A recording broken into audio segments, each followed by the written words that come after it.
ជាដំបងសូមអរគុណបងទាំងពីរហើយអរគុណទៅដល់ថ្នាក់ដឹកនាំលោកអញ្ញាបណ្ឌិតត្រាំងលីក៏ដូចជាលោកហឹមសម្បត្តិស្រុងដែលជាស្ថាបនិកនៃសាលាអន្តរជាតិ CAF ក៏ដូចជាថ្នាក់ដឹកនាំទាំងអស់របស់សាលាអន្តរជាតិ CAF ដែលបានអញ្ជើញចូលរួមអញ្ចឹងនៅក្នុងថ្ងៃនេះដោយសារតែកិច្ចពិភាក្សារបស់យើងភាគច្រើនតាក់ទងទៅនឹងការសម្លឹងមើលទៅអនាគតនៃបុត្រធីតារបស់យើងធម្មតាបងជាឪពុកម្ដាយអ្វីដែលសំខាន់នៅក្នុងការស្វែងរកឲ្យកូនរៀនគឺសាលាเนาะអញ្ចឹងខ្ញុំចង់ដឹងពីបងមតិយោបល់ពីបងថាតើសាលាមួយដែលផ្ដោតទៅលើគុណភាពអប់រំតើបងគិតថាគួរតែមានអ្វីខ្លះដែរបងចាសម្រាប់ខ្ញុំផ្ទាល់តែប៉ុន្តែអារម្មណ៍បេះដូងក្នុងនាមជាអាណាព្យាបាលចាគឺដូចគ្នាទេយើងគិតខ្លាំងជាងគេគឺអនាគតកូនជំហានដំបូងខ្ញុំអត់រើសតែសាលាល្បីតែមួយមុខទេខ្ញុំត្រូវធ្វើការស្វែងយល់ថាតើសាលាហ្នឹងគឺគាត់មានកម្មវិធីសិក្សាបែបណាខ្លះដែរហើយជាក់ស្ដែងគឺគ្រូសាខ្ញុំគឺឲ្យគុណតម្លៃទៅលើកម្មវិធីសិក្សារបស់ខ្មែរដែរបើទោះបីជាសម័យបច្ចុប្បន្ននេះទទួលស្គាល់ហើយថាគឺការប្រើភាសាហ្នឹងខ្លាំងប៉ុន្តែក្មេងអាចនឹងទទួលយកការភាសាហ្នឹងក៏ស្រួលជាងភាសាខ្មែរដែរប៉ុន្តែគាត់ជួនសាលា CAF First អីដែលខ្ញុំទទួលបានហ្នឹងគឺកម្មវិធីសិក្សាគឺដើរទន្ទឹមគ្នាហើយទៅតាមកម្មវិធីរបស់ក្រសួងហ្នឹងមើងម៉ាត់ថែមទៀតចាអញ្ចឹងអ្វីដែលខ្ញុំចូលចិត្តគឺបែបហ្នឹងឯងហើយនៅមានរឿងជាច្រើនទៀតត្រូវធ្វើការចែកម្លែកបន្តតែនេះគឺជាដំណាក់កាលដំបូងចាចុះសម្រាប់បងប្រុសវិញគិតថាតើការអប់រំដែលមានគុណភាពណាសម្រាប់បងយល់ថាគួរតែមានអីគេខ្លះដែរដែលជាចំណុចសំខាន់ចាសម្រាប់ជាការយល់ឃើញរបស់ខ្ញុំផ្ទាល់ទេក៏មិនដូចជាមិនខុសពីបងស្រីដែលបានមានមតិមិញដែរមែនទែនទៅក្នុងនាមជាអាណាព្យាបាលយើងតែសម្លឹងមើលថាតើការអប់រំរបស់សាលាមួយយ៉ាងម៉េចហើយការផ្ដោតសំខាន់ផងយើងគឺមិនផ្ដោតទៅលើតែសាលាមួយមុខទេយើងមើលទាំងអស់ទាំងការរៀបចំនៅមុខជាសិក្សាតើវាសមស្របជាមួយនឹងក្រសួងអប់រំដែរអត់តើការសិក្សាហ្នឹងនៅក្នុងបរិវេណនៃការសិក្សាហ្នឹងតើយើងមានបរិស្ថានយ៉ាងម៉េចមានគ្រូយ៉ាងម៉េចហើយមែនតើទៅមានសាលាល្អច្រើនប៉ុន្តែខ្ញុំសម្រេចចិត្តដាក់កូននៅ CA រហូតដល់3នាក់បាទកូន3នាក់ហ្នឹងក៏ជាការថ្លែងអំណរគុណដល់លោកគ្រូអ្នកគ្រូសិស្សនៅក្នុងសាលាហ្នឹងដែរគឺសិស្សសិស្សមួយចំនួនក៏គាត់បានមានមតិដោយកូនខ្ញុំអញ្ចឹងគឺមានអារម្មណ៍ថាមានភាពកក់ក្ដៅអាណាព្យាបាលដាក់កូននៅសាលាហ្នឹងបាទសូមអរគុណចាអរគុណអញ្ចឹងឃើញថាមតិយោបល់របស់បងនិមលហើយក៏ដូចជាបងបន្ថនប្រហាក់ប្រហែលគ្នាទីមួយគឺតាក់ទងទៅនឹងសាលាអន្តរជាតិច្រើនក៏ប៉ុន្តែសាលាអន្តរជាតិដែលមានការអប់រំពេញលេញទាំងអន្តរជាតិហើយនិងខ្មែរផ្ដោតសំខាន់ចុះសម្រាប់បងអានេះខ្ញុំឆ្លេចសំណួរបន្ថែមកូនរបស់បងនៅពេលដែលធម្មតាអ្នកខ្លះគាត់និយាយថាកូនសិស្សដែលរៀននៅសាលាអន្តរជាតិច្រើនតែពិបាកនៅក្នុងការនិយាយជាភាសាខ្មែរឬក៏ជជែកភាសាឬក៏និយាយភាសាខ្មែរឲ្យច្បាស់តើបងយល់មិនដែរចំណុចហ្នឹងមិនតែលឺគេថាគឺជាក់ស្ដែងយើងមានមិត្តភ័ក្តិនិងក្រុមការងារដែលយើងធ្វើការងារក្នុងសង្គមច្រើនចាយើងពិតជាជួបហេតុការណ៍អញ្ចឹងមែនក្មេងៗសម័យឥឡូវនេះហ៊ានទទួលស្គាល់មកសូម្បីតែបើសិនជាកូនខ្ញុំបដ ாய் គឺគាត់និយាយតែអង់គ្លេសគាត់ព្រមនិយាយខ្មែរទេយ៉ាងណាមិញខ្ញុំទៅជាបាយឃើញថាសាលា CAA នៅតែរឹតបន្តឹងកម្មវិធីខ្មែរដដែលចាហើយការសិក្សាទៀតសោតគឺឃើញកម្មវិធីរបស់គាត់មួយតាមមុខវិជ្ជាផ្សេងឃើញលោកគ្រូអ្នកគ្រូគឺគាត់តឹងរឹងជាមួយសិស្សមែនតែនដែលពេលខ្លះបងប្អូនមួយចំនួនក៏គិតថាសម័យឥឡូវបើសិនជាឲ្យកូនទៅរៀនសាលាអន្តរជាតិកូននឹងក្លាហានដូចពួកបរទេសអញ្ចឹងនិយាយអត់សូវស្ដាប់គ្នានេះជាអារម្មណ៍ពិតអធិស្ឋានទៅកាន់បងប្អូនផងដែរចាប៉ុន្តែនៅពេលដែលយើងជ្រើសរើសសាលាដែលមានភាពមើងម៉ាត់ចាហើយគាត់ជួនជាមួយនឹងការសហការរវាងសាលានិងអាណាព្យាបាលទៀតអញ្ចឹងការគ្រប់គ្រងការអប់រំកូនរបស់យើងគឺនឹងដើរទន្ទឹមគ្នាហើយចាព្រោះថាកម្មវិធីទាំងអង់គ្លេសទាំងខ្មែរសួរថាមួយណាល្អជាងយើងរកចម្លើយអត់ឃើញទេពីព្រោះការរៀនគឺសុទ្ធតែល្អទាំងអស់តែអាស្រ័យលើការអនុវត្តនិងលើការគ្រប់គ្រងហើយសម្រាប់ខ្ញុំហ្មងខ្ញុំគ្រប់គ្រងឲ្យដើរទន្ទឹមគ្នាចាហើយអីដែលខ្ញុំទទួលបានគឺកូនខ្ញុំតាំងពីទូចមកថ្នាក់មត្តេយ្យរហូតដល់ថ្នាក់ទី8នេះគឺគាត់រៀនខ្មែរថ្នាក់ទី8ថ្នាក់អង់គ្លេសក៏ថ្នាក់ទី8ដែរហើយយើងអាសាជួបមួយលោកគ្រូអ្នកគ្រូព្រោះ CAA អាសាមានកម្មវិធីជួបគ្នាជាមួយនឹងអាណាព្យាបាលហើយខ្ញុំសូមសរសើរលោកគ្រូអ្នកគ្រូខាងថ្នាក់ខ្មែរនៅ CAA គឺគាត់តឹងរឹងមែនតែនគ្រប់អេរយាប័តគ្រប់កាយវិការសកម្មភាពកូនរបស់យើងនៅក្នុងថ្នាក់បើសិនជាយើងជាអាណាព្យាបាលមានពេលទៅជួបគាត់ណាយើងនឹងដឹងទាំងអស់ហាក់បីដូចជាពេលហ្នឹងយើងនៅក្នុងថ្នាក់ហ្នឹងមួយកូនរបស់យើងអញ្ចឹងយើងអាចកែតម្រូវកូនរបស់យើងភ្លាមព្រោះថានេះជាការស្នើសុំរបស់លោកគ្រូអ្នកគ្រូដែរអញ្ចឹងរឿងភាសាមួយគឺខ្ញុំគិតថាបើ CAA គឺនៅតែដើរទន្ទឹមគ្នាដដែលចាអត់ជាបញ្ហាសម្រាប់ កូនដែលគាត់ពិបាកនិយាយខ្មែរគាត់អត់ចូលចិត្តខ្មែរទេចា ចាចុះសម្រាប់បងប្រុសបន្ថនវិញសង្កេតឃើញអូនគេឆរតាហើយនឹងប្អូនរបស់គាត់ទាំងពីរនាក់ទៀតហ្នឹងមានផលលំបាកនៅក្នុងការនិយាយជាភាសាខ្មែរឬអីទេដូចតែគេជាការយល់ឃើញជាទូទៅថាឲ្យតែសិស្សរៀននៅសាលាអន្តរជាតិដែលថ្លៃដែលមានគុណភាពច្រើនតែអត់ចេះភាសាខ្មែរភាសាជាតិតើបងយល់យ៉ាងណាដែរ សម្រាប់ខ្ញុំវិញខ្ញុំគិតថាដូចជាមិនចោតជាបញ្ហាទេវាយើងមើលទៅជាទូជារួមសម្រាប់កូនខ្ញុំផ្ទាល់ខ្ញុំគិតថាដូចជាមិនពិបាកទេសម្រាប់ការនិយាយភាសាខ្មែរព្រោះនៅផ្ទះគាត់ជាទូទៅគាត់និយាយខ្មែរជាមួយម៉ាក់ប៉ាប៉ុន្តែជាមួយបងប្អូនគាត់3នាក់ហ្នឹងគឺគាត់និយាយភាសាអង់គ្លេស direct តែម្ដងហ្នឹងហើយអញ្ចឹងយោងទៅតាមការណែនាំបន្ថែមផងគ្រួសារហ្នឹងយើងមិនមែនថាផ្ដោតទៅលើតែសាលាមួយមុខទេបើយើងផ្ដោតទៅលើសាលាមួយមុខ 100% គឺគាត់ប្រាស់ទៅខាងអង់គ្លេសហ្នឹងព្រោះអង់គ្លេសវាស្រួលគាត់ថាខ្មែរគាត់ពិបាកតែសេវាជើងមានដៃមានអីបើអង់គ្លេសវាត្រង់ផ្លឹងទៅអញ្ចឹងហើយមែនតើគាត់អត់ចង់រៀនទេខ្មែរប៉ុន្តែយ៉ាងណាក៏ដោយគាត់ដោយសារតែដូចបងស្រីគាត់មានប្រសាសន៍អញ្ចឹងគឺដោយសារតែមានការយកចិត្តទុកដាក់ពីលោកគ្រូខាងភាសាខ្មែរយើងជួបជាប្រចាំអញ្ចឹងហើយមានការណែនាំឲ្យរឹតបន្តឹងខាងវិស័យភាសាខ្មែរហ្នឹងទៅអញ្ចឹងកូនសិស្សនៅក្នុងសាលាថ្មីត្បិតតែគាត់រៀនសាលាបរទេសមែនប៉ុន្តែនៅតែដើរទន្ទឹមគ្នាអញ្ចឹងកូនខ្ញុំក៏ដូចគ្នាដែរគាត់ថ្នាក់ទី10បងនោះទី11គឺគាត់អង់គ្លេសក៏ទី11ដែរ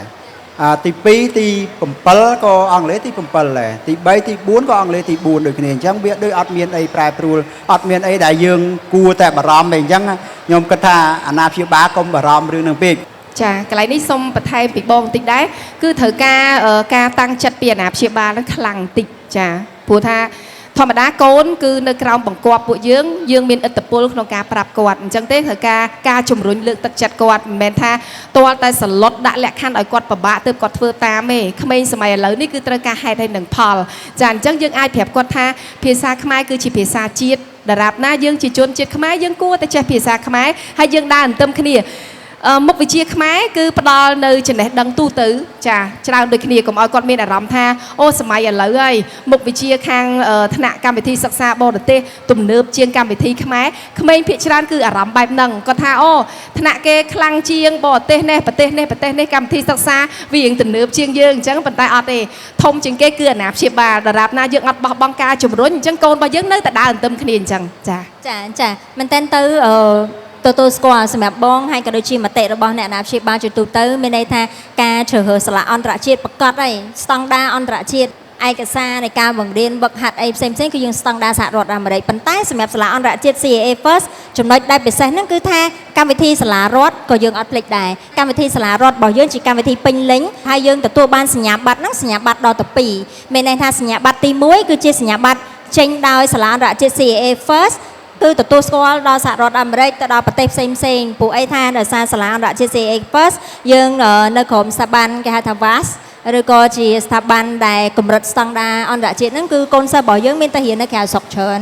សញ្ញាបត្រទី2គឺជាសញ្ញាបត្រចេញដោយក្រសួងអប់រំយុវជននិងកីឡាអញ្ចឹងមានន័យថាគាត់មានជំរឿនដល់ទៅ2គាត់ចង់រៀនក្រៅស្រុកក៏បានរៀនក្នុងស្រុកក៏បានគាត់ចង់បន្តដាក់អាហារូបករណ៍ទៅក្រៅក៏ជាចំណុចមួយដែលគាត់អាចធ្វើទៅបានដែរព្រោះអីធម្មតារៀននៅនេះគាត់រៀនថ្នាក់ទី10ទី11ទី12គាត់ចាប់ផ្ដើមរើសជំនាញអញ្ចឹងយើងធ្វើការគេហៅថាពង្រឹងគាត់ចាំងពីទី10ទី11ទី12ទៅហើយប្រសិនបើគាត់មានរៀនបំពេញ credit គ្រប់គ្រាន់ហ្នឹងគឺគាត់អាចទៅរៀននៅស្រុកក្រៅបានមុនទៀតអញ្ចឹងហ្នឹងជាចំណុចមួយសំខាន់ដែលដូចបងបានចូលរួមប៉ុន្តែទោះជាសាលាដែលយើងគេហៅថាស្តង់ដាររបស់យើងល្អទាំងជាតិនិងអន្តរជាតិក៏ដោយក៏មិនអាចខ្វះបានពីការចូលរួមសហការពីឪពុកម្ដាយដែរព្រោះបើសិនជាយើងប្រឡែងកូនទៅទាំងអស់ទៅខាងសាលាកូនគាត់អត់មានអារម្មណ៍មួយថាស្និទ្ធស្នាលជាមួយឪពុកម្ដាយអញ្ចឹងពេលខ្លះបើសិនជានិយាយទៅថាវារៀងមានការឃ្លាតឆ្ងាយរវាងឪពុកម្ដាយនិងសាលាណាបងណាចាអរគុណអញ្ចឹងសម្រាប់បងនៅពេលដែលបងពីដើមមកបងអត់ទាន់ស្គាល់សាលា CAA ទេបកត្រឡប់ទៅបងប្រុសប្រហែលជា11ឆ្នាំមុនឬក៏2 3 10ឆ្នាំមុនពេលហើយព្រោះអីសាលា CAA យើងបង្កើតបាន20ឆ្នាំហើយឆ្នាំហ្នឹងខួបទី20ដែលយើងតឹមតែធ្វើកម្មវិធីខួប20ឆ្នាំថ្មីនេះអញ្ចឹងបកត្រឡប់ទៅ14 15ឆ្នាំមុនដែលបងស្វែងរកសាលាហើយនៅក្នុងស្រុកខ្មែរយើងអត់ទាន់មានសាលាអន្តរជាតិច្រើនទេមូលហេតុអីបានបងសម្ដៅមើលឃើញសាលាអន្តរជាតិ CAA តាំងពីពេលនោះហើយដាក់កូនបន្តដល់ឥឡូវបាទសូមអរគុណចង់ចែករំលែកបទពិសោធន៍តិចដែរតកតងរឿងការដាក់កូននៅសាលាហ្នឹង មែនតើទៅកូនខ្ញុំកូនបងហ្នឹងគាត់ពីដំបូងឡើយគាត់មិនមែនរៀននៅ CIA ទេគាត់រៀននៅសាលាឯកជនផ្សេងមួយទៀតប៉ុន្តែសូមអធិស្ឋានមិនអាចបញ្ចេញសាលាឈ្មោះសាលាគេបានទេប៉ុន្តែដោយសារតែមួយរយៈហ្នឹងខ្ញុំតាមដានមើលទៅហើយខ្ញុំចិត្តតែសួរនាំអ្នកដែលធ្វើការនៅក្នុងហ្នឹងព្រោះចង់ដឹងថាតើសាលាហ្នឹងយ៉ាងម៉េចចឹងហើយកូនគាត់រៀនដូចជាអត់សូវទៅមុខប៉ុន្តែគាត់នៅក្មេងៗហ្នឹងកាលនោះនៅគេហៅថ្នាក់បតីឡើយគាត់ថាយើងក៏តាមដានមើលសួរចុះសួរឡើងសាលាវាដូរគ្រូច្រើនណាដូរគ្រូច្រើនពេកដល់ពេលអញ្ចឹងក៏ពិភាក្សាមួយគ្រួសារខ្ញុំក៏គិតថាអនាគតកូនវាមិនមែនពឹងផ្អែកទៅលើថាការចំណាយនឹងតែមួយទេវាត្រូវការអនាគតគាត់វែងឆ្ងាយទៅមុខទៀតអញ្ចឹងការចំណាយក៏យើងត្រូវគិត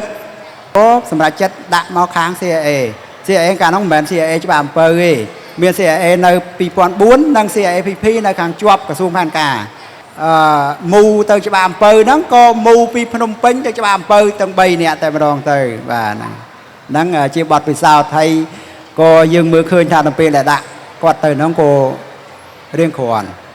មិនថាគ្រាន់ខ្លាំងតែម្ដងមិនគ្រាន់លេងគ្រាន់ខ្លាំងគាត់ថាយើងការចំណាយក៏រៀងច្រើនដែរអីដែលសារបងមានកូន13ហ៎បងណាមែនតែមួយទៀតដូចជាកូនស្រីខ្ញុំដោយសារគាត់ចង់ចែករំលែកទៅជូនអាណាព្យាបាលថា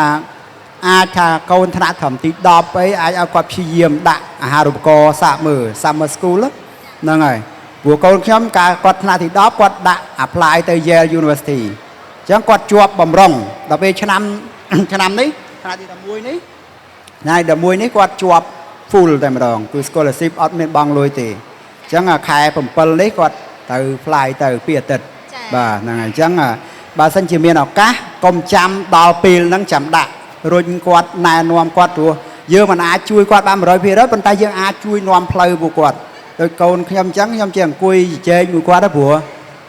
យើងវាមិនចេះដល់គាត់ទេមិនមែនទេអង់គ្លេសគាត់ចេះជាងហើយឥឡូវដល់ពេលអញ្ចឹងគាត់អ្នករអ្នកអីប៉ុន្តែយើងនាំផ្លូវគាត់ថាគាត់ឯងត្រូវធ្វើអញ្ចេះវាអាចមានឱកាសហើយបើសិនជាមួយទៀតបើសិនជាគាត់មានពេលវេលាច្រើនសូមឲ្យគាត់ចូលរួមការងារសង្គមឲ្យបានច្រើនក៏ជា credit មួយសម្រាប់ apply សម្រាប់អាហារូបករណ៍ដឹងដែរព្រោះកូនខ្ញុំគាត់ធ្វើកម្មវិធីមួយគេហៅ YMO បាទអញ្ចឹងគាត់បានម្ដងឆ្នាំនេះគាត់ធ្វើម្ដងទៀតប៉ុន្តែអាលុយដែលរកបានសុំបើវងចូលទីណាសុំទោសអាចថាយកកម្មវិធីផ្សាយពាណិជ្ជកម្មឲ្យកូនមិនមែនទេប៉ុន្តែចង់ចែករំលែកបទពិសោធន៍ថាបើសិនជាគាត់មានឱកាសក្នុងការចូលរួមការងារសង្គមអាហ្នឹងជា credit ធំណាស់ព្រោះដាក់អាហារូបករណ៍ហ្នឹងគឺគេមើលអាហ្នឹងគេមើលច្រើនហើយបើយើងអត់មានអាហ្នឹងទេដាក់ទៅងាយជាប់ទេហើយមែនតើឬកូនគាត់និយាយគាត់ថាមិនបាច់បកាអេពេកក៏បានដែរប៉ុន្តែយើងមានអាហ្នឹងច្រើនប៉ុន្តែដល់ឡែកកូនខ្ញុំគាត់ស្គាល់ថា A+ ដល់ពេលអញ្ចឹងឬវារឿងផ្សេងខ្ញុំមិនដឹងថាបើសិនបាន B បានអីយើងអត់ដឹងយ៉ាងម៉េចដែរបាទអរគុណបាទចាឃើញថាមិននិយាយទៅគ្រប់អ្នកអាណាព្យាបាលទាំងអស់ឲ្យតែមានកូនរៀនបកែរៀនសាលាល្អគេថាជា topic មួយដែលអួតគ្នាតែម្ដងចាដល់បងមុលថាគេបងមិញគាត់បន្ថែមទៅចាឲ្យតែមានកូនល្អកូនប៉ាកែបងប្រុសអ្នកប្រហើយសិតអ្នកអួតមិនអួតទេតាមពិតទៅបេះដូងជាអាណាព្យាបាលគឺមានមោទនភាពហើយយើងមិនកំណាញ់ក្នុងការចែកម្លែកទេព្រោះថាតាមធម្មតាយើងមិនមែនថាអូចង់ឃើញកូនយើងល្អជាងកូនគេខ្លាចកូនគេមកដូចកន្លែងកូនយើងអត់ទេយើងចង់ឲ្យទៅតាណាគ្នាពីព្រោះនៅពេលដែលកូនយើងនៅក្នុងកន្លែងដែលសុទ្ធតែជាអ្នកដែលមានគុណភាពមនុស្សប៉ាកែអញ្ចឹងកូនយើងអាចនឹង challenge មួយគេដូចគ្នាដែរជាជាងឲ្យកូនយើងនៅក្នុងចំពោះអ្នកដែលខ្សោយអ្នកដែលតែងតែគិតថាការរៀនមិនសំខាន់អញ្ចឹងកូនយើងថ្ងៃណាមួយក៏នឹងបត់ទៅតាមគេនឹងដូចគ្នាចាអញ្ចឹងសុំចិត្តឲ្យនៅអ្នកម្ដុំអ្នកបកាយវិញគេថាដូចខ្លានៅក្នុងចំណោមវងខ្លាណាបងណាចាអរគុណថាតិចទៀតនេះខ្ញុំនឹងបកត្រឡប់មកចំណុចដែលបងនិយាយតាក់ទងទៅនឹងការទៅរៀននៅស្រាវស្រុក scholarship អីផ្សេងប៉ុន្តែសូមយោបល់បងនិមលសិនពីព្រោះដោយសារអូនទី2ក៏រៀននៅសាលា CA តាំងពីមត្តេយ្យដែរអញ្ចឹងបកត្រឡប់ទៅវិញវាយូរឆ្នាំដែរហើយអញ្ចឹងចង់ស្វែងយល់ពីការសម្រេចចិត្តរបស់បងជាដំបូងនៅក្នុងការស្វែងរកសាលា CA សម្រេចចិត្តថាដាក់នៅ CA ឲ្យកូនចូលរៀនហ្នឹងដោយសារកត្តាអីបងមើលឃើញអីដែរដើមហេតុដំបូងដែលខ្ញុំសម្រេចចិត្តឲ្យកូនទៅរៀននៅ CA first ហ្នឹង ធាតពិតទៅបើសិនជាយើងកលេសឥឡូវគាត់ថ្នាក់ទី8ចាហើយបើកលេសទៅជិត10ឆ្នាំមុនវាខែដែរការបងសាលាចាហើយក៏ភាសាគ្នាយើងកូនដំបងផងថាដោយការចំណាយយើងច្រើនដែរប៉ុន្តែយើងគិតថា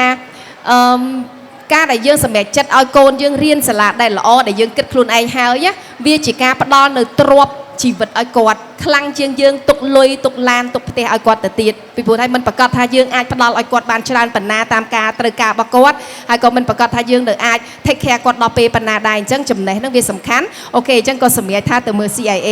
បរិយាកាសពេលហ្នឹងគឺខ្ញុំសន្លឹងមើលសាលាច្រើនមែនតើដើម្បីធ្វើការប្រៀបធៀបអីដែលខ្ញុំទទួលបានដំបូងគេក្រៅតែពីការរស់នៅសនុកសុខស្រួលនៅផ្ទះសាលាគឺជាផ្ទះទី2របស់គាត់អញ្ចឹងថាតើមានសុវត្ថិភាពមានផាសុកភាពប៉ុណ្ណាដែរតាមការដែលយើងត្រូវការអត់ទេពីព្រោះបើយើងគិតឲ្យដល់ណាពេលដែលកូនយើងចូលរៀនពេលវេលាម៉ោងរាប់ជាម៉ោងវិញកូនយើងនៅសាលាច្រើនជាងនៅផ្ទះចាអញ្ចឹងសាលាគឺសំខាន់មែនតើបើសិនជាបរិយាកាសនឹងការអប់រំគាត់មិនដិតដល់ទេវាស្មើនឹងយើងយកកូនទៅដាក់ចោលកន្លែងដែលខុសចាអញ្ចឹង CIA អារម្មណ៍របស់ខ្ញុំពេលទៅគឺមានទំនុកចិត្តសុវត្ថិភាពផាសុខភាពនឹងតាមថ្នាក់រៀននេះគឺយើងបានចូលទៅមើលដែរយើងប្រកាសថាអូខេអាចធ្វើជាផ្ទះទី2របស់គាត់បានហើយក៏ជាអាណាព្យាបាលបន្ទាប់ពីឪពុកម្ដាយបង្កើតរបស់គាត់ដែរចាព្រោះថានៅទីហ្នឹងហើយយើងបានសិក្សាថាតើកម្មវិធីរៀនហ្នឹងមិនដែរចាកុំឲ្យមានពេលណាមួយយើងសម្រេចចិត្តថាឲ្យកូនទៅរៀននៅសាលាអន្តរជាតិអញ្ចឹងបកពាក់ព័ន្ធជាមួយនឹងសំណួរមុនដែរគាត់ទៅរៀនសាលាអន្តរជាតិដែរប៉ុន្តែត្រឡប់មកវិញគាត់អត់ចេះនិយាយជាមួយនឹងប៉ាម៉ាក់អត់ចេះនិយាយមួយលោកតាលោកយាយអញ្ចឹងធ្វើឲ្យក្នុងផ្ទះហ្នឹងវាបាត់គេហៅថារសជាតិជាគ្រួសារដោយសារតែភាសានឹងឯងចាប៉ុន្តែ CIA សួរបញ្ជាក់ឲ្យបញ្ជាក់ទៀតកម្មវិធីគឺខ្ញុំ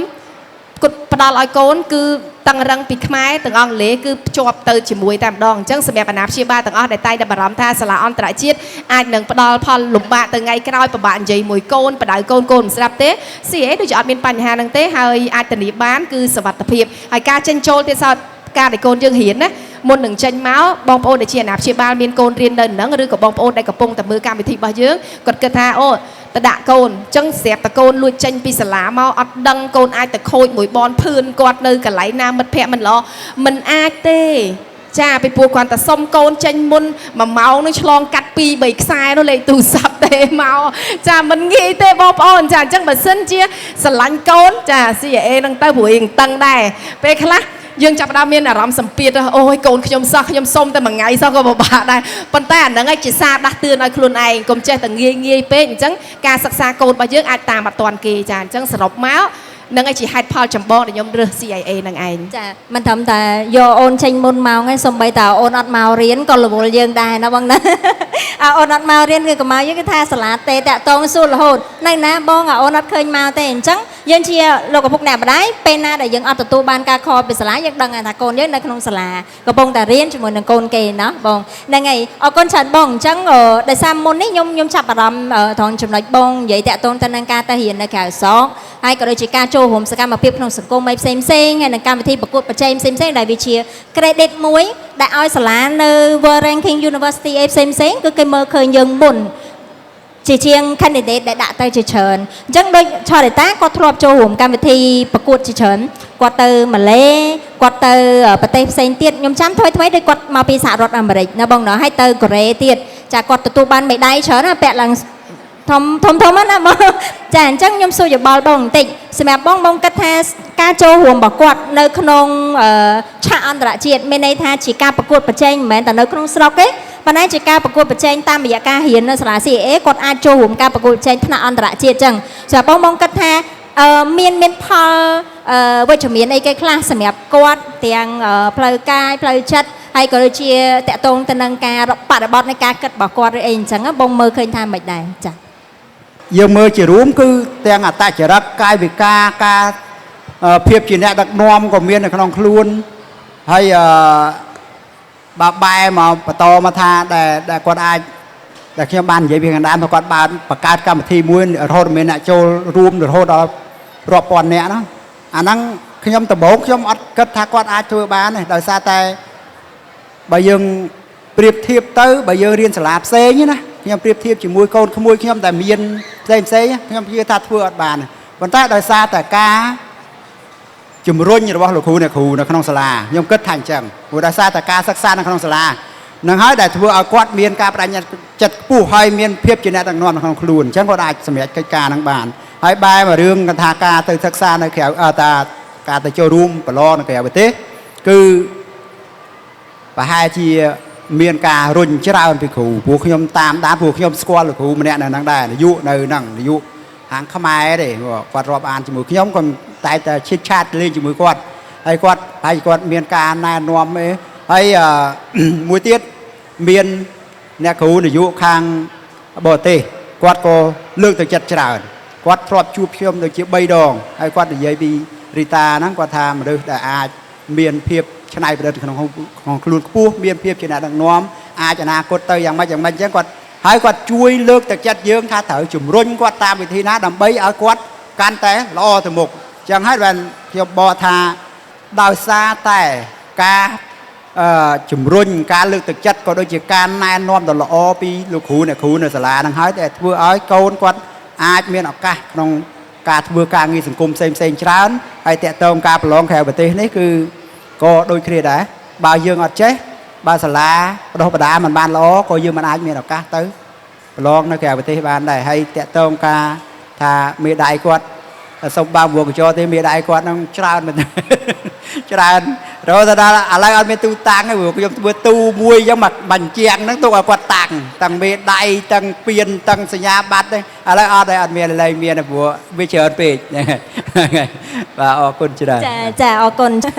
ចាដោយបងនិយាយអញ្ចឹងធម្មតានៅសាលាអន្តរជាតិ CA First យើងមានកម្មវិធីបណ្ដុះបណ្ដាលហើយនឹងជំរុញទឹកចិត្តបងប្អូនឲ្យទៅក្រៅប្រទេសពីព្រោះធម្មតាបើសិនបើយើងនៅក្នុងបរិបទក្នុងស្រុកយើងមើលឃើញតែអ្វីដែលដូចគេដូចឯងប៉ុន្តែនៅពេលដែលយើងឈានចេញទៅក្រៅស្រុកម្ដងយើងនឹងមើលឃើញថាយើងមានចំណុចខ្វះខាតអីចំណុចអីគេដែលយើងត្រូវរៀនបន្ថែមទី2យើងពេលខ្លះវាអាចជាការគិតរបស់យើងថាយើងនៅក្នុងស្រុកប៉ុន្តែនៅគេក្រៅស្រុកគេជឿនលឿនជាងយើងប៉ុន្តែពេលយើងទៅដល់យើងថាទេយើងដូចជាមិនអន់ទេធ្វើបើតែយើងរៀនសាលាអន្តរជាតិនៅក្នុងស្រុកខ្មែរមែនក៏ប៉ុន្តែ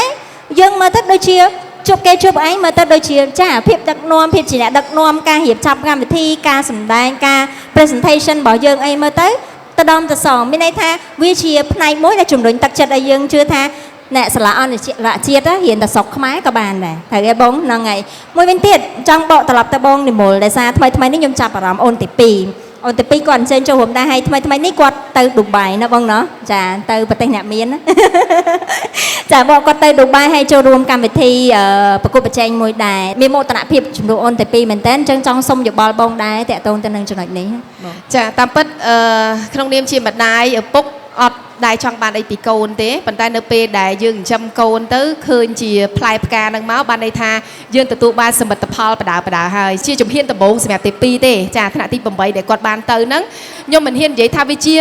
ភាពអស្ចារ្យភាពប្រកែករបស់គាត់ខ្លាំងឯងពីព្រោះណាវាជា project មួយរៀងទួយដែរប៉ុន្តែអីដែលទទួលបានគឺកូនរបស់យើងក្លាហានហ៊ានចេញទៅប្រទេសក្រៅជាមួយនឹងលោកគ្រូអ្នកគ្រូមួយមិត្តភ័ក្តិរបស់គាត់ដែលអត់មានយើងជាឪពុកម្ដាយចាជាលើកទី1របស់គាត់ហើយគាត់ហ៊ានឡើងឆាកបែបអន្តរជាតិហើយបាទខ្ញុំនិយាយឆាកអន្តរជាតិពីព្រោះថាមិនមែនមានតែកូនយើងដែលទៅពីខ្មែរទេមានកូនសិស្សផ្សេងគ្រប់ប្រទេសសឹងតែជុំវិញពិភពលោកដែលគេទៅជួបគ្នានៅនឹងសួរថាយើងជាឪពុកម្ដាយក្តីសម័យរបស់យើងគឺបែបហ្នឹងឯងពេលខ្លះយើងមានលុយជូនកូនទៅកន្លែងដើរលេងដែលថ្លៃបំផុតនៅលើពិភពលោកប៉ុន្តែយើងមិនអាចដឹកដៃកូនយើងឲ្យឡើងទៅលើឆាកការសិក្សាដែលមានការចូលរួមពីបណ្ដាប្រទេសផ្សេងជុំវិញពិភពលោកបានទេអញ្ចឹងទាំងអស់ហ្នឹងហើយដែលជំរុញឲ្យឪពុកម្ដាយទាំងអស់ចាពេលដែលកូនប្រឡងធ្លាក់មិនអីទេឱកាសយើងនៅមានច្រើនចាអញ្ចឹងយើងធ្វើការប្រកួតប្រជែងទៅហើយយ៉ាងណាមិញក៏សូមអរគុណនិងសរសើរទៅដល់លោកគ្រូអ្នកគ្រូនៅខាងសាលា CAA ផងដែរចាពីព្រោះថាគាត់ពិតជាយកចិត្តទុកដាក់មែនតែម្ដងពេលដែលកូនខ្ញុំថាអាចទៅឌូបៃបានគាត់ជាប់ហើយតែខ្ញុំទឺតែថាអូកូនខ្ញុំអត់ដែរឆ្ងាយពីខ្ញុំសោះចា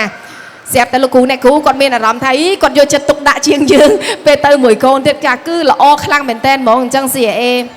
ចាខ្ញុំហ៊ានឲ្យ rate បើទោះបីជាហ៊ានរាល់ថ្ងៃយើងបង់លុយពេញក៏ដោយចាប៉ុន្តែទៅសើដោយមិនអៀនមាត់ចង់និយាយអញ្ចឹងចាមកនេះក៏បង់លុយពេញចាវិញគេលោកបងប្អូនគាត់ច្រឡំថា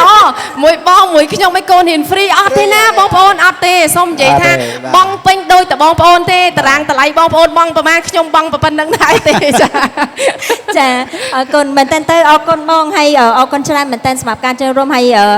ចង់នៅជជែកឲ្យបានយូរទៀតមែនតើតែដោយសារយើងមានកម្មវិធីក្រោយៗទៀតហើយសំណួរចុងក្រោយមួយដោយសារថ្ងៃនេះគឺជាកម្មវិធីពិធីសម្ពោធជាផ្លូវការសាខាទី4របស់សាលាអន្តរជាតិ CAA First នៅសាខាអាស័យកៅបងយល់យ៉ាងណាដែរចំពោះការសម្ពោធសាខាទី4របស់យើងនេះចាបងសម្រាប់ខ្ញុំសាខាទី4វាជាមោទនភាពសម្រាប់យើងទាំងអស់គ្នាមិនមែនគ្រាន់តែយើងសម្លឹងថាវាជាអាជីវកម្មរបស់ម្ចាស់សាលាទេចាអីដែលខ្ញុំហ៊ាននិយាយថាជាមោទនភាពដោយសារថាយើងនឹងមិនក្រែងរអាថាអូយកូនយើងរៀននៅស្រុកខ្មែរតិចមិនសូវចេះដូចកូនគេទៅយើងអត់សូវមានលុយឲ្យកូនយើងទៅរៀននៅបរទេសវត្តមានសាលា CAA បង្កើតពីមួយសាខាទៅមួយសាខាហាក់បីដូចជាកំពុងតែសាយភាយឲ្យបងប្អូនទាំងអស់គ្នាកាន់តែងាយស្រួលក្នុងការជ្រើសរើសទីតាំងមួយពីព្រោះថាសាលាល្អហើយចុះបើសិនជាសាលានៅផ្លូវ2004ស្រាប់តែផ្ទះបងនៅខាងព្រែកឯងភាពល្អរបស់យើងវានឹងអាលាក់តាមផ្លូវមកអស់ហើយចាវាអត់ទៅដល់សាលាតន់ទេកូនទៅរៀនអត់កើតចាអញ្ចឹងវត្តមានរបស់សាលា CAA សាខាទី4នឹងវាផ្ដល់ភាពងាយស្រួលទៅកាន់អាណាព្យាបាលទាំងអស់កាន់តែមានទំនុកចិត្តហើយបធូរបថយសម្ពាធផ្លូវចិត្តរបស់យើងនេះចង់ឲ្យកូនរៀនមានលុយបង់គេហើយប៉ុន្តែយកកូនអត់ទៅដល់សាលាក៏មិនដឹងធ្វើម៉េចទៀតភាពសនុកសុខស្រួលសុវត្ថិភាពផាសុខភាពគឺនៅមានអាគារ New Campus របស់យើងនឹងគឺច្រើនមែនតើអញ្ចឹងអបអរសាទរអ្នកបែកខាងក្នុងដែរចាអរគុណអញ្ចឹងយើងឃើញថាសម្រាប់សាខាថ្មីរបស់ CAA First គឺនៅទល់មុខនឹងក្រសួងដែនដីនគររូបនីយកម្មគឺបើនិយាយទៅយើងចេញពី EON ទី2នេះទៅត្រង់ទៅគាត់ឃើញផ្លាកសាលា CAA យើងមាន billboard យើងមាន lamp post អញ្ចឹងអស់លោកស្រីនាងកញ្ញានឹងអាចអញ្ជើញទៅសាកសួរព័ត៌មានបន្ថែមផ្សេងៗចុះសម្រាប់បងមតិយោបល់ចុងក្រោយតើបងយល់យ៉ាងម៉េចដែរចា៎បាទជាមតិចុងក្រោយគឺសូមថ្លែងអំណរគុណជាថ្មីម្ដងទៀតចំពោះលោកស្ថាបនិកបាទនិងសហស្ថាបនិកផន CAA First ដែលផ្ដល់ឱកាសក៏ដូចជាផ្ដល់នៅទីតាំងថ្មីបន្ថែមទៀតសម្រាប់ឪពុកម្ដាយឬក៏អាណាព្យាបាលដើម្បីអាចមានលទ្ធភាពបញ្ជូនកូនគាត់ទៅរៀនយើងគិតថាសាលាអន្តរជាតិការបង់ថ្លៃសាលារៀនថ្លៃបន្តិចហើយប៉ុន្តែបើយើងសម័យមើលថាបើយើងចង់ឲ្យកូនយើងទៅរៀនសាលាល្អសាលាបរទេសយើងចង់បញ្ជូនកូនទៅរៀនក្រៅខ្ញុំពងឲ្យពិភាក្សាជាមួយបងស្រីនិមលថាមិនធម្មតាទេការចំណាយជាស្ដែងច្រើនមែនទែនទាំងការស្នាក់នៅហូបចុកហើយខ្ញុំសួរបងវិញថាបើយើងមានសាលានេះបរទេសនៅក្នុងប្រទេសយើងហើយនេះសាលាអន្តរជាតិហើយតើយើងមានលទ្ធភាពក្នុងការបង់ដែរឬអត់វាមិនធូរជាងទៅក្រៅប្រទេសអញ្ចឹងហើយមែនទែនដូចបងស្រីខាងmarketing ដែរគាត់មានប្រសាសន៍ថាសញ្ញាបត្រយើងមាន2ជាការពិតយើងមានសញ្ញាបត្រ2ទី1គឺចេញដោយក្រសួងអប់រំយុវជនកីឡាជាភាសាខ្មែរទី2គឺមានការទទួលខុសត្រូវទទួលស្គាល់ដោយសហរដ្ឋអាមេរិកបាទអញ្ចឹងហើយយើងមានឱកាសឲ្យកូនអាចបន្តការសិក្សានៅមហាវិទ្យាល័យនៅប្រទេសក្រៅជាពិសេសគឺនៅមហាអំណាចពិភពលោកតែម្ដងគឺសហរដ្ឋអាមេរិកបាទអរគុណអរគុណបងអរគុណច្រើនសម្រាប់ពេលវេលាដ៏មានតម្លៃបងសម្រាប់ការអញ្ជើញជួបហើយនឹងចែកម្លែកនៅបទពិសោធន៍ក្នុងនាមជាលោកពុកអ្នកម្ដាយរបស់កូនដែលរៀននៅសាលាអន្តរជាតិ CAA First នៅក្នុងថ្ងៃនេះនៅបន្តិចទៀតនេះយើងនឹងបង្ហាញថាតើសាខាទី4ហ្នឹងខុសប្លែកពីសាខាផ្សេងយ៉ាងម៉េចហើយដោយបងឃើញនៅក្នុងម៉ាកែតអញ្ចឹងទីតាំងរបស់យើងធំទលាយយើងមានក្នុងហ្នឹងសំបីតែកន្លែងហែលទឹកក៏ស្តង់ដារអូឡ িম্প ិកដែរបដោយ50 ម៉ែត្រទទឹងហ្នឹងគឺ20 ម៉ែត្រ25 ម៉ែត្រអញ្ចឹងមានន័យថាយើងអាចចូលរួមសម្រាប់ការប្រកួតជាអន្តរជាតិកម្មវិធីធំអីគឺយើងអាច host បានទាំងអស់នេះខ្ញុំបង្ហើបតែបន្តិចទេព្រោះចង់ឲ្យទស្សនិកជនយើងឆ្ងល់ហើយនឹងតាមដានទាំងអស់គ្នាថាមានអីពិសេសណាអញ្ចឹងអរគុណច្រើនបងសម្រាប់ការអញ្ជើញចូលរួមហើយពីកម្មវិធីរបស់យើងក៏មាននៅវត្ថុអនុស្សាវរីយ៍ជូនទៅបងផងដែរចា